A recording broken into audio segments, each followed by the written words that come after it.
tonight. So let me just set a little bit of the table here.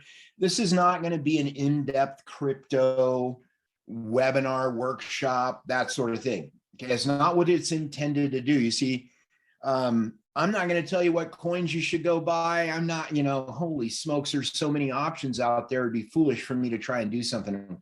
That is not what this is about. This is about laying a foundation. I've got a screen share I'm going to do in just a few slides that I've put together for some talking points and some visuals, because I'm a visual learner, and without visuals, I don't learn as quickly. So, we learn with all our senses, and visual is one of those. So my goal here tonight is to remove your fear of cryptocurrency. That's it. Because a lot of people have it. It's been around for a long time. However, it's not pervasive in society. I mean, hardly anyone uses it. We hear it a lot simply because of the circles that we travel in. And I mean, everybody on this call, when you're involved in any form of leveraged income model, which is what we're doing, we're leveraging each other in a kind way, okay, to be able to build something grand across the entire globe.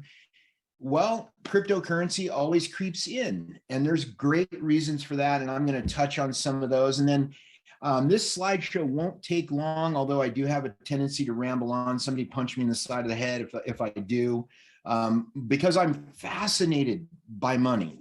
And what I mean by that is this: just what was money? How do we use money? How do we better use money? What can money be used for? Where did it come from? Who was the knothead that thought of it? And I mean that because imagine a world where we were still in a barter system, and I had something that was wonderful for somebody, and we could just trade services or items or things. So I'm going to go ahead and jump right into this, and I'm going to share my screen, and we're going to rock and roll. I appreciate everybody being on today, tonight, however it is that wherever it is that we are across the globe. All right, so I'm going to share my desktop, and you guys probably know I am not in my home office. I had a business trip I had to take, and I'm actually going to be here for another 2.5 weeks. So I am missing a key component of my Zooms, which is my second screen, because I only brought one, but I did bring one. So you'll forgive me if this is a little jacked, but I think I can get through it. Let me make sure that, oh my gosh. All right. So already we are messing things up, Mr. Delaney. Okay. So here we go. I'm going to run this, and hopefully, oh, wait a second. I'm going to get rid of everybody's pictures. Isn't it annoying how Zoom just shoves everything in your face, even if you're the presenter? Okay. So here we go. I want to lay a solid foundation. First of all, okay, just a basic building block. You guys know, if you're going to build anything at all right, if you're going to build a home, if you're going to build a wall, if you're going to build anything, you've got to have a solid foundation. Can't start building a building from the 30th floor, wouldn't work. Okay, so what I want you to be thinking about is monetary value. Okay, because there's a lot of different ways that we can talk about that, and I touched on some of it in the very beginning of my diatribe there. There's digital, there's fiat, promise to pay. And, way back in the day, there was bartering systems, and there's still bartering systems all over the place. So let's think about that in terms of how it is that we transact on a daily basis. Okay. So we're going to start by talking about the evolution of money. Sorry for the blur on this, but hopefully everybody can see that. So we've already talked a little bit about the barter system, because way back in the day, that's what it was, right? If you go on, do your own research about money and about the invention of money, you're going to find a lot of different things. You'll find that way back in the day, rice was actually considered something of monetary value. How can that be? How can rice be valuable? I'll tell you why. Because there was a consensus in some group somewhere that rice would be the medium of exchange. Not real cool, because if you're going to be wealthy, how many tons of rice would you have to have? But the reality of it was they had to have something to trade. some measurable thing that they could trade for value. So barter also involved, different types of things. I would have something or some skill set or something that my neighbor would need, and my neighbor would trade me something that I needed. And bartering still takes place all over the planet. If you've ever been to India in the market, you'll know that barter is a way of life. Okay, they're always trying to do the best they can with what they have. Okay, then we moved into something that still holds value today, and that would be gold. But if you've ever lifted a gold bar, not that I haven't had the good fortune of ever being around one. But if you've ever lifted that, it's not really portable. It's not really divisible. It's not really a whole bunch of things, but it is valuable. Why is it valuable? It's valuable because of its scarcity. And that was that. And now we move into maybe creating metal coins or gold coins or silver coins, which were great. Now, there's something very interesting. I'm kind of a history buff as well. So there's something very interesting about coins. Now, I don't know what the taxing authority is all over the world. I only know the one here. It's called the Internal Revenue Service or the IRS. Not my three favorite letters, I promise you, because I don't believe they're good custodians of the money. But here's something interesting about coins. If you've ever seen any of the really ancient old coins back in the day when they first started creating them, and it looks like this, that's not how they were designed. They were actually round at one point. And if you didn't know this, is just a little fun fact for trivia, right? Those little clippings are the tax man. He would come along and tax you by carrying a little bag and a clipper, and he would take a little piece of the weight of the coin to collect taxes. So that idea has been around forever, probably not going away anytime soon. That I did not mean to have happen. What happened there? All right, let me just dump this real quick, you guys. Sorry about that. Forgot about that. Okay, so then we move into paper money. Now, in the United States, which I can speak to, pretty well, paper money's been around for quite some time. We used to have these things called gold or silver notes, actually. And at the bottom of those notes, it would say redeemable. This all until they took these away, right? Imagine that. But it would say redeemable for $20 or $50 or $100 worth of gold. Literally, you can go to images.google.com, look up silver or gold notes in the US denomination, and you will find that you could literally take that note and get gold for it. Okay, well, that all ended in 1971 when we came off the gold standard. Thank you, Richard Nixon. And everybody around the world became a fiat currency. Now, the only reason that the United States dollar continues to be, the world reserve currency is because of our oil, because we struck a deal that would allow that to be what is, that oil would have to be transacted in US dollars. But let me tell you, man, there's so much going on over in this country, don't get me started, that could be coming to an end. So once the gold standard was gone and we were on a fiat currency system like the rest of the world is now, okay, even though there are some talks that some countries are going to go to a more gold-backed currency. I mean, I'll be crazy if they do. All that then was a promise to pay. What is fiat money? Fiat money is super simple to understand. It's your government telling you this note is worth this amount. Do you really think that a $100 bill is any more valuable than a $20 bill? It isn't. It just got different numbers on it. It doesn't cost any more to make or anything like that. So think about this. So I'm telling you guys this so that you get your mind thinking about really what cryptocurrency is, because it's not a whole lot different than what we use each and every day. However, there's some terminology that just sort of blows everybody away. So paper money is nothing more than a promissory note. Why is it so good? When did we come off the gold standard? You guys do realize that by coming off the gold standard in all the countries, that gave central banks, who, by the way, pretty much control the world, a centralized bank, which is a word we're going to be using later, centralized, but it allowed them to print money ad infinitum as much as they wanted. Why? They didn't have to have anything to back it. You got paper and ink, print money. Believe me, the United States of America is professional at it. Okay, so then you enter in the plastic credit card. All right, so I like to tell a little story about credit cards because I think this will absolutely begin to explain to you what crypto is right here. Okay, first of all, there's nothing backing a fiat money system right now. So you don't have to, sweat that up, right?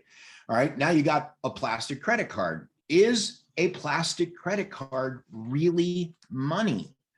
No, it is not. And here's how I can prove that to you, even though you already all know it. But again, I want to kind of set your minds up for what I'm about to share with you guys. Okay, let's say that you are credit worthy and you decide to apply for a Visa card. And the credit company that's backing that Visa card, because there are many banks that back Visa cards, that will issue you a Visa card, says, hey, this person's very credit worthy. Let's issue them a $10,000 credit line. Now you're all fired up because you got some things you want to buy and you're going to use OPM, which stands for other people's money. And if you're responsible, it's a great way to operate your life. However, people typically are not and can get in trouble. The credit card shows up in the mail. At least that's how they send them over here. And it's a card in a very nondescript envelope. It always cracked me up because all you have to do is try to bend it and a credit card's in there. But nonetheless, you open the card and then there's your $10,000 limit credit card, right? But is there any money in that envelope? Is there really $10,000 in that envelope? You move the card, you look in, it's empty. So it's not really money. It's digital exchange. Okay, not a whole lot unlike what we're here to talk about today is cryptocurrency. And again, trying to set a solid foundation for you guys so that you remove whatever mental blocks you might have about using crypto that is some convoluted, weird idea. It's been around for a long time conceptually, but it has kind of morphed into what it is today. So there's a Visa card, there's a MasterCard, there's a Discover card, there's an American Express card, there's probably all kinds of other cards that I'm not aware of, just like there's Bitcoin, just like there's XRP, just like there's a bunch of other cryptocurrencies as well. No different. Just make that comparison, and I think you'll start to unfog, if in fact you are foggy, about the ideas behind cryptocurrency. So what happens with the credit card? Well, now you've got it. You're all fired up. So you head down to the store that you wanted to go to and you buy the things that you wanted to buy. Okay, you slap that credit card on there, and that credit card goes through a routing system that processes payments. So what happens really there? Okay, well, they check your backing bank, and they check another word I want you guys to be focusing on, your ledger. Okay, they check your ledger, and they say, oh yeah, got plenty of room on this credit card, and they're credit worthy. They haven't been late. Card's active. Okay, we charged $2,000 on that card to get this thing that you wanted. Okay, now, did you give anybody any money? No, solid money. Any coins? Any paper? Any gold out of your pocket? No, you did not. Okay, you gave a promise to pay, and it's digital, and money doesn't really exist behind it. Not at all. Okay, now, month goes by and your bill comes in, and you want to pay it in full because you are responsible about using other people's money for as long as you can without getting yourself in trouble. And what do? Do you reach into your sock drawer and get $2,000 out of it and run it somewhere to pay that card off? Most likely you do not. Okay, most likely what you do is what most of us do is you use some form of electronic payment. Now you could write a check and send it in the mail, but what is that? It's a piece of paper. Okay, and it's just a promise to pay. It's nothing more than the credit card, just a different version, right? All right, until it gets cash. But most of us now use something called online banking. I certainly do. All right, so I'm going to get in my online banking and I'm going to enter in $2,000, send it to, Acme Visa card company. And did I send anybody any money? No, what I sent was an instruction. I sent an instruction to my financial institution, whatever it is, to look to see if in my ledger, because if you think your bank has money, ask the Greeks. Okay, there was a run on banks in Greece. They ran out of money. They don't. I promise you, they're doing other stuff with it. With the fractional reserve lending system, only having to have 10% of whatever it is you deposited physically on their books in order to operate legally with the central authority of their country. So the reality is, I just instructed my bank to look at my digital ledger and see if I had enough numbers in it to be able to what? Balance that ledger with the instruction that I gave them, enough to reduce that ledger by the $2,000 that I asked them to send to the Visa card company. So they say, oh yeah, he's got plenty of money. Okay, do I really have plenty of money? No, I have plenty of entries in a ledger. I don't really have any money. I haven't carried dollar bills and coins in forever, you guys. Long time. Now, many of you may feel good, and there may be reasons for you to be carrying the denomination of your country if you're on this call. For me, it's just a hassle. I can lose it. I can do all kinds of things with it. And if you really knew my personality, if my wife was on here, she'd say, yeah, he could lose it. She would agree. Okay, so now my bank has now sent an instruction, okay, or they've written a paper check, but is it really money? No.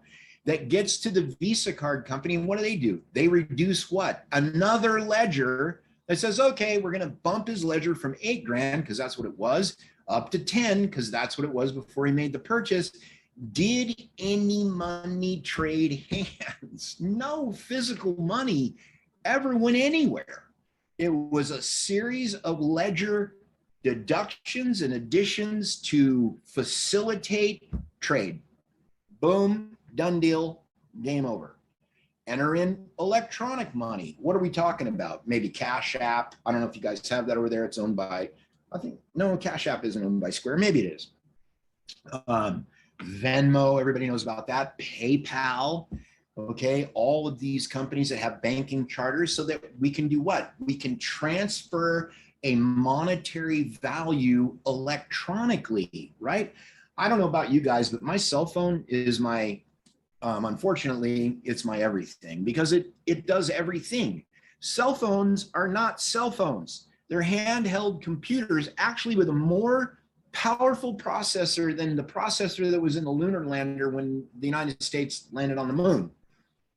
More powerful, but it does make phone calls. This is a computing device is what this is. It's also an auto tracker and all kinds of other sick stuff that don't get me started, right? Okay, so that's what that is.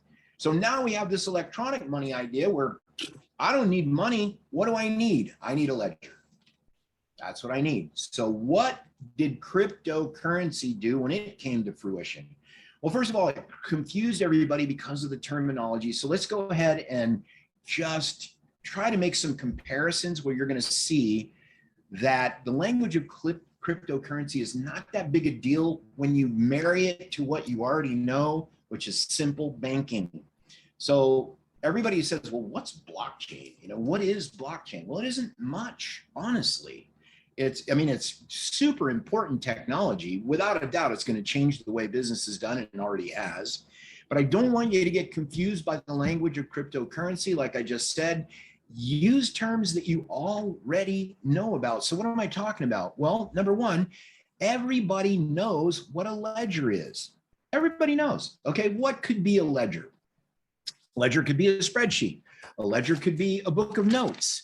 A ledger could be any way that you keep track of a certain thing, in this case, money. Everybody knows what it is, and everybody knows the word distribution. All right, what's distribution? Well, when you go to your local store and you buy a product, that product was controlled typically by a distribution center that did business with a manufacturer that distributed things to the end game, which would be maybe that retail store where you would go in and buy that product, and the final piece of that distribution chain was completed, because now it's in your cupboard or in your tummy or on your feet or on your back, okay? So everybody knows what a ledger is. Everybody understands the word distribution until we say distributed ledger technologies. Now we're all blown away. Distributed ledger technology? What? is that? Okay. So I'm going to make this as simple as possible. Let's say that you're a business owner, all right, and you have a corporate office somewhere, all right, and let's say that you have 15 satellite offices and you guys don't have computers at all. And so you're keeping track of things in a book, okay, and that is your ledger of things, all right? You got 15 satellites, you're the corporate office, here we go. We're going to distribute a ledger. So you do have a copy machine. So what do? You make 15 copies of the ledger. Whoops, never mind. Prop is gone now. You make 15 copies of the ledger. So you can do what? You call a courier company and you say, hey, here's 15 copies of this ledger. I need you to distribute these, one to each of the managers of my 15 locations. That's it. You just distributed a ledger. Now, is that efficient? Nah. It isn't, but that's all that the blockchain is. It's distributed ledger technology.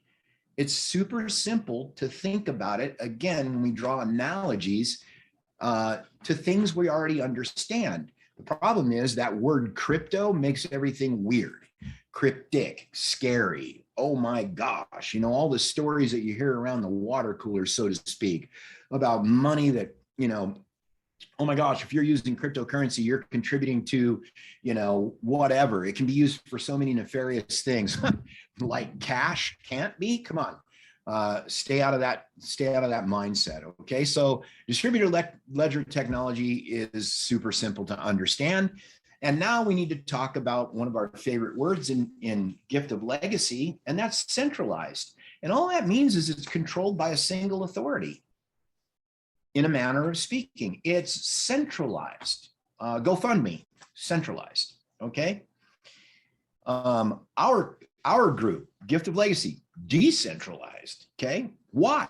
Because decentralization simply means it's controlled by a consensus authority, especially when we're talking about cryptocurrency. It's a consensus authority that makes this thing work using a distributed ledger. So ledgers exist all over the world. That's what the Bitcoin blockchain is. And there are multitudes of blockchains, right? We're going to talk about a few other things here, and I'm pretty much done. And I'll take some questions and some answers because I probably am not answering everything. But again, foundation is so important. And we're going to do this call again. I don't know exactly when. Maybe it'll be next week. Don't know. Okay. But centralization controlled by a single authority, decentralized, controlled by a consensus authority. So if I can electronically distribute my ledger, whatever that is, okay, to a multitude of places around the world electronically, very quickly, and in order for a consensus to be formed, some of those locations have to pitch in and go, yep, that matches mine. Yep, that matches my ledger. Yep, that matches my ledger. Now you're talking about cryptocurrency. And that is how a transaction is verified without having the Visa company do it, the centralized bank making that determination. So that's all blockchain is. It is probably one of the most amazing inventions in a long, long time. Distributed ledger technology is long overdue. It can do all kinds of things. We're not going to get into that on this call. So here's some concepts I want you to be familiar with. The most important is called custody. All right, so let's go back to fiat currency, something we're all familiar with, the rand, the US dollar, the euro, whatever it is. All right, and let's say that for some reason or another, we get paid a paycheck, we go down to the bank and we cash that paycheck. We don't leave it at the bank and we put it in our sock drawer for a rainy day. This particular paycheck could be attributed to a rainy day fund. Guess what you have? You have custody of your money. It's yours. It's in the drawer. Okay, the world could come to an end. You still have it. All right. The bank could shut down. You still have it. But if you deposit it and you give it to the bank, at least in this country, there's something called the fractional reserve lending system, which says this. If I'm a bank, I only have to hold 10% of your deposit. So I deposit 10 grand. They can loan out 9 of that 10 grand. They only have to keep $1,000. in their bank, and they don't keep it at that branch. It's, you know, owned by the bank. And so they lend 9 grand. Guess what? What happens again? Okay, so the 9 grand gets lent out again. So they only keep 900. So now they've created $19,000 out of thin air, right? Because of the fractional reserve lending system. And they physically only have $1,900 in real money. That's how it works. Okay, so be familiar with custody. It's super important and a misunderstood concept in cryptocurrency. So there's 3 main things that we want to talk about here. And one of them is called a crypto exchange. And this is probably what most people are super familiar with. I mean, there's Coinbase, Gemini, Binance, FTX, Binance US, the list goes on forever. Now, it's super important that if you're going to, you know, have a crypto exchange, that you do your homework. Some of them are better in some places. I can't even have a Binance account in the United States. I have to use Binance US, and it ain't that good. All right, I know Binance is real good, but Binance US, not so much.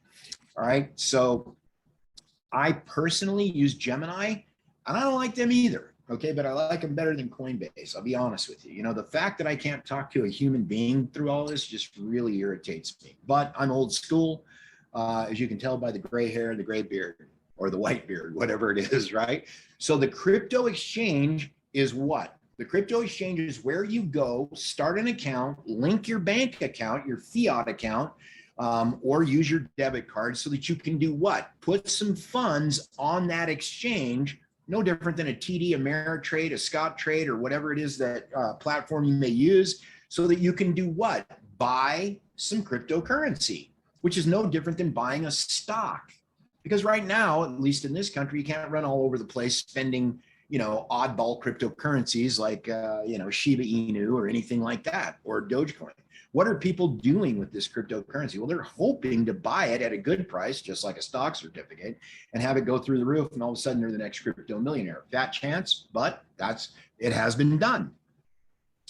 So based on what I've told you so far, if you went to a crypto exchange, let's just use Gemini for an example, and you wired them or you ACH'd them, again, electronically, and there's no real money that changes hands there, a value of $10,000, and you bought $10,000 worth of Bitcoin, and you leave it hoping that it will go up in value, okay, from the time that you bought it, do you have custody of that cryptocurrency? Heck no, you don't. They do. This is where this concept of staking and all this other crap we're not going to get into on this call came in. They are using your money just like FNB would be using your money, or, you know, Africa Bank, or whatever you guys have over there. Over here it would be Bank of America, and, you know, all this. They're using your money because they know how to do what? Earn more money. And that's how that works. So you don't have custody. What if Gemini pulls the plug and I have, you know, who knows, $100,000 worth of Bitcoin up there? What? And Gemini pulls the plug. See you later. Bye. Well, I am what they called SOL. Sorry, out of luck. You guys know what it really stands for, right? Okay, so let's talk about the next thing, which is a crypto wallet. Examples are Coinbase wallet. Wait a minute, I thought Coinbase was an exchange. It is. Coinbase has a separate app you can download on your phone called Coinbase Wallet. Now, if you're a Coinbase fan and you like to use Coinbase, that's okay. Remember, okay, not everybody uses the bank that I use. Not everybody uses the bank that you use. Some are better than others, blah, blah, blah, right? If Coinbase does it for you, fantastic. It's like Bank of America over here in the United States. I wouldn't give them one thin dime. They're the worst bank on planet Earth. And it's the weirdest thing, because you would think with a name like, yeah, okay. So there's Coinbase Wallet, there's Trust Wallet, there's all kinds of different wallets. Exodus is one that I use. Not suggesting that you use what I use, but I love Exodus.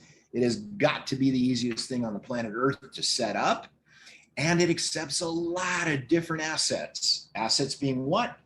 Different cryptocurrency coins and different cryptocurrency tokens. Okay, so we'll talk about what the difference between those two things are, maybe on another call, maybe at the end here if we have, because there is a huge difference. All right, so here we go. Then there's this thing called the cold wallet. Some examples are the one I use, which is Titan. There's Ledger Nano X, Trezor Model T, Cool Wallet. They go on and on and on and on. Okay, but there is something about a cold wallet that you absolutely must pay attention to. Okay, do never buy a cold wallet from anywhere but the manufacturer. Okay, if you're skimming through TikTok and there's an ad, scrap it. Go directly to the manufacturer's site. Why? Because people resell wallets. You see a wallet for resale by a third-party vendor on Amazon, run as fast as you can. Because like cash, if your crypto gets gone, it's gone. I'll tell you just an absolutely frightening story real quick. A good friend of mine, and this is one of the problems with cold storage wallets. I don't know why he would have been carrying around, I think it was a Trezor, I believe, a little thing that looks like a, like a thumb drive with $85,000 worth of Bitcoin on it. He was on a business trip. What are you doing walking around with that in your pocket? It's the same. If you lose that, you're toast, especially if you don't use a mnemonic phrase to be able to recover it once you've lost it. We'll go into that some other time. But the reality of it is he lost it. $85,000 worth of Bitcoin up in smoke. Okay. But the other way is if you buy, a cold storage wallet from a third person, they may know the mnemonic phrase to that. They may have planted a bug and they may steal all your crypto. Guys, it's no different than someone breaking into your house, finding your sock drawer with all your money in it and stealing it. Okay, no different whatsoever. So, except it's quicker because it's electronic, right? But it's the same concept, it's the same thing. So make sure that that's the case. All right, now, then the last and final thing that we're going to talk about in setting the stage here is an address, a crypto address versus a bank account number. Okay, so there's another promise to pay. It's called a check, all right? And on the check, you're going to have a couple of things. You're going to have typically a routing number. That is unique to the financial institution. Why? So that they know where to route the money, okay? Whatever, the checks are being used for. And then you have an account number, which is also unique inside that branch, but may not be unique in another bank. Another bank may have an account number that looks exactly like that, okay? But because it isn't combined with the same routing number, it makes it unique. And there you go. That is a promise to pay or a check. And those are the two things. So let's talk about the similarities between using crypto and that check. Okay, so here is my actual XRP wallet for receiving money. So tips are appreciated. No, I'm kidding. All right, so that is an XRP address. An XRP address is different than a Bitcoin address. Okay, this has been one of the real big projects, and there may be somebody who's close, it may even be out there, I don't think that it is, where if I have XRP and Candace wants Bitcoin, I can literally send her XRP without a third-party intermediary, by the way, that will convert on the fly my XRP into Bitcoin for her. Can't do that right now that I'm aware of. Okay. And I've been out of the crypto game for a little while on that level. So if it's out there, I apologize, but I don't think so. What I have to do is I have to exchange or sell, exchange in this case, my XRP for the same type of thing that say Candace wanted. So she says, no, I don't do XRP, man. I really want Bitcoin. Okay. So I am going to exchange my XRP for Bitcoin so that I have a Bitcoin to Bitcoin exchange, because Bitcoin to XRP doesn't exist. XRP to, Algorand does not exist. But guys, it's the same thing. Yeah, it's cryptic, but know this, hackers are all over the world. We certainly know that in GL. Okay, so these addresses are pretty darn convoluted. They're pretty complicated, but an address is just a place somewhere in the world where someone arrives or something arrives. don't get all freaked out about them because they look weird. Just make sure that when you're using this technology that you are accurate in what you're doing. It's as simple as that. So that is the last slide, you guys. I'm going to stop my screen share. I'm going to ask you to give me just 1 second and I'll be right back and I'll answer any kind of questions that you want. Give me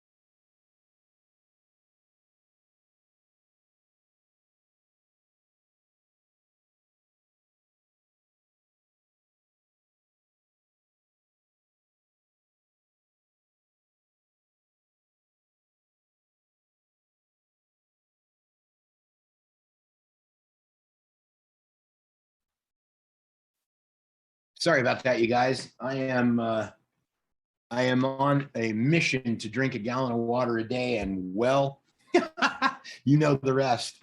So let's do this. Oh, that's going to be out on YouTube, isn't it? Oh, well, now everybody knows. No big deal. All right, so let's do this. Anybody with any questions, please use the raise your hand thingy if you can, and I will try and do my best to answer them. First of all, I'd like someone's feedback. Did I do a good job? Yay, nay? You did a great job. You did a great job. Absolutely amazing. Thank you. And I hope it was, I really hope it wasn't too basic, but you know. I think it's a nice starting point. It's a nice starting point. Put everything into perspective now. So it's a nice way to go forward. So I'll help you with the questions. We've got Linda. Okay, hello, Linda. Hello, Alan. A perfect foundational explanation of the whole thing. Thank you. I've been involved in cryptocurrency for ages, and I'm hard pressed to explain it with the simplicity that you just did. So now I know exactly where I'm going to be sending everyone to get the foundational. Seriously, before we start talking about, well, should I have Bitcoin and should I, all those shoulds, understand exactly what this is all about. So thank you. It was superb. If you would take a minute to explain, particularly because there are people in Gift of Legacy who are transferring gifts in USDT, if you could explain what stable coins are, why different exchanges have different stable coins, because it's so confusing to people that it's like, well, I have USD over at Coinbase, but it won't talk to the USD over at KuCoin and so on. They don't understand that you also need to double check what the programming was that was used and that you're transferring all within the same system and receiving. Yeah, super important point to bring up, especially with stable coins. So stable coins are called stable coins because they're pegged to the US dollar.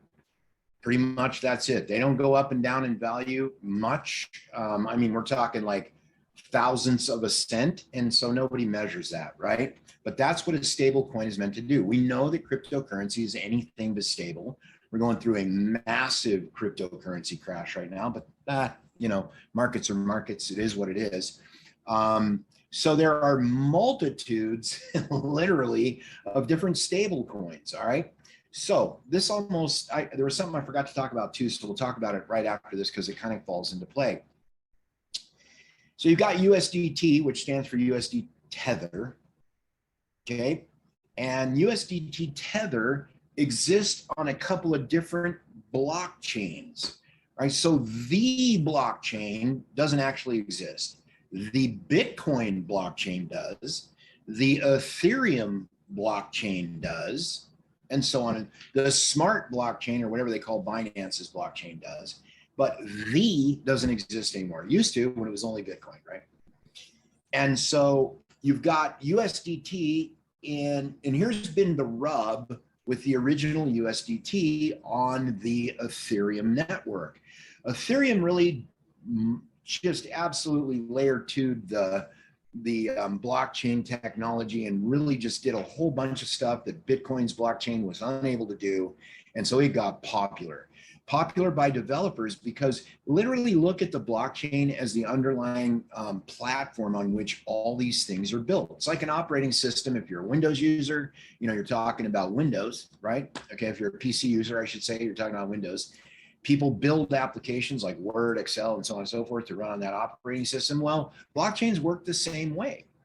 All right. So if you are going to, in fact, use the Ethereum network, you're going to pay a high tax called gas fees in order to transact. It sucks.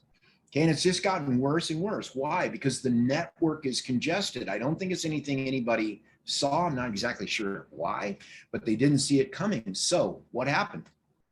Along comes the Tron network, or the TRX network, and it's substantially less money to do USDT via the Tron network. So once again, if we draw things down to a small pipe, we say, hey, USDT on the Tron network can only go to another USDT Tron network wallet. It cannot cross-pollinate and go to a USDT Ethereum network, okay? So my suggestion is, if we are doing a lot in USDT, is by absolutely the Tron network, 100%. It's going to cost you less in fees. And since if you're a gifter and you are gifting using USDT, you're responsible for the fees. That's the deal. And so there we go. Now, I touched on something, and I hope that answers the question well enough. I touched on something else. Okay, there's these things called tokens and there's things called coins, right? Bitcoin is a coin because it has its own blockchain. Shiba Inu, for example, is an ERC20 token because it runs on Ethereum's blockchain. It doesn't have its own blockchain. Okay, it is literally an application that was developed on the Ethereum network. Difference between coin and token: coin has a blockchain that is specific to it. Token does not. It runs on somebody else's platform. Simple. Okay, not one isn't bad over the other, but typically tokens are there to raise capital for some larger idea that whatever that technology company might have, some ecosystem they're trying to build, or whatever it is that they're trying to do. All right. Oh, wow. I didn't know that. I've even got some Shiba Inu and I didn't even know that they were tokens. Well, I smashed it in Shiba Inu. Thank you very much. And I got out right at the right time. Lucky me. Yeah.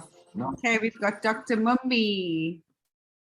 Hello. Dr. Mumbi, the U is strong. Thank you, Alan. You did a wonderful job. I've listened to I've listened to a couple of the presentations that Gift of Legacy has made available to us as it relates to cryptocurrency. And I have to say, it helps, just like with the GL presentations, to hear different people present this digital currency and how it works, and certain important aspects that are important aspects that are relative to our gifting activity to understand. So the question that I had, I can't remember because of the previous question, and trying to even understand her question and then relate your answer to her question, because the language in crypto is different, and people ask questions as if everybody even knows what they're asking. But I guess that's a personal thing. So what I'll say is this: I do have a Lobster wallet, which I do understand is of course an app that I put onto my phone, and it serves sort of like a checking account. And I see the fluctuation of the crypto. I do buy when it's low, which has been low a lot lately. And I'm trying to, and I've also invested in the Ledger Nano X from the manufacturer. And the Ledger is just, I have no idea, and I'm going to get in touch with them so you don't have to answer this.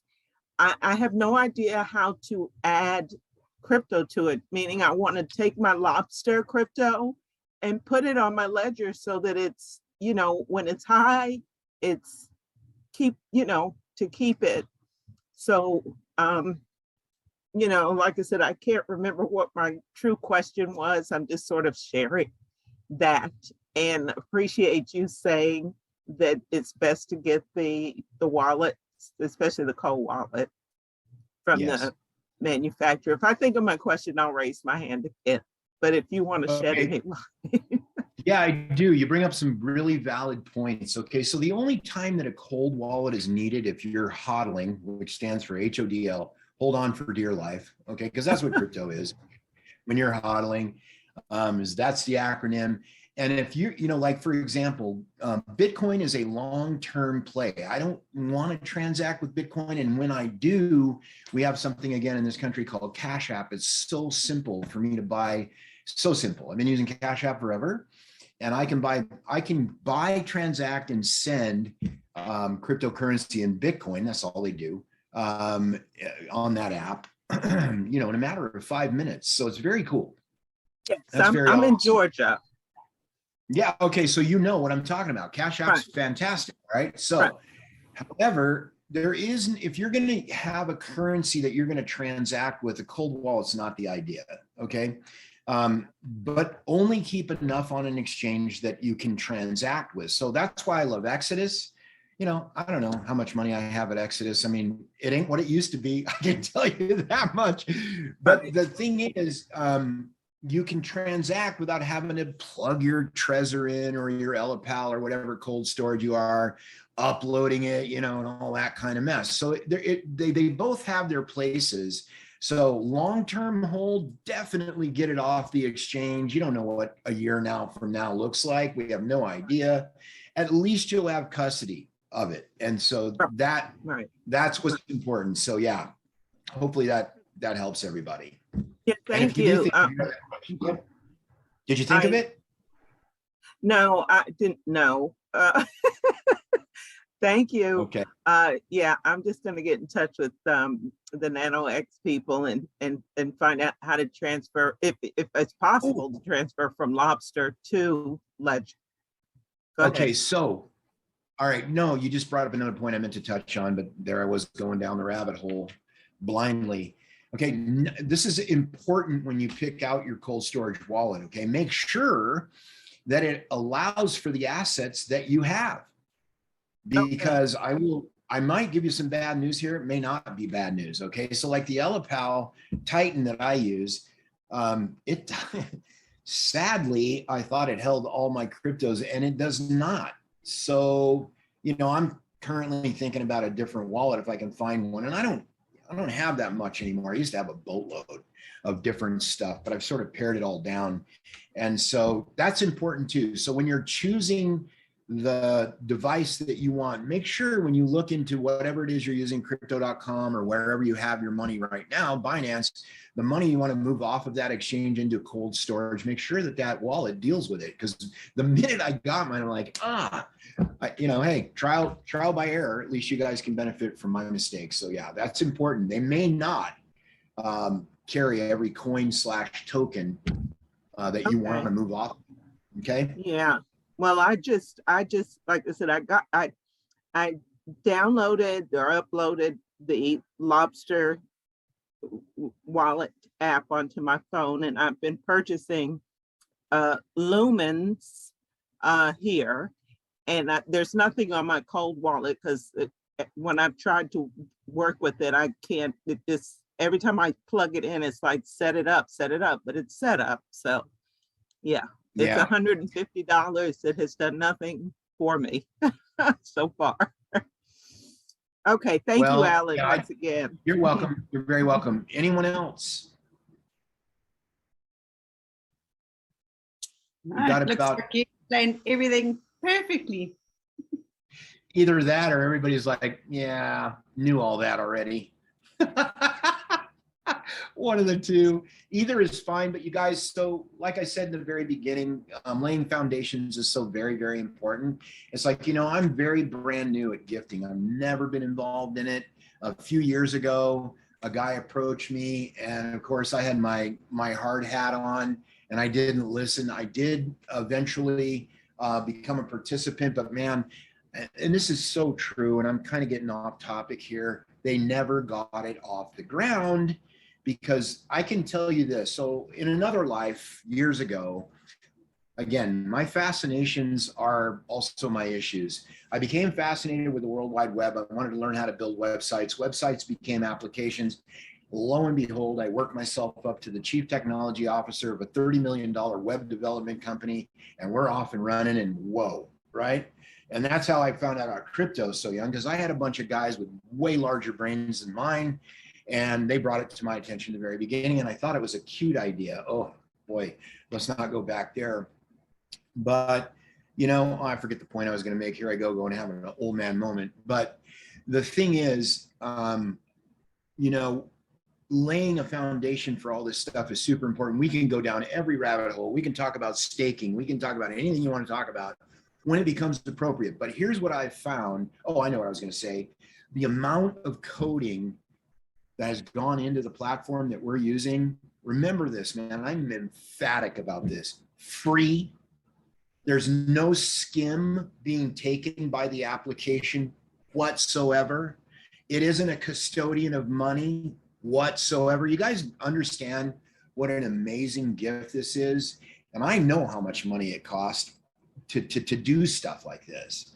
So again, I'm just going to say, everybody, please give of your heart. I mean, I'm for sure do it. Look, you don't need all that money anyways, man. Give some of it up, right?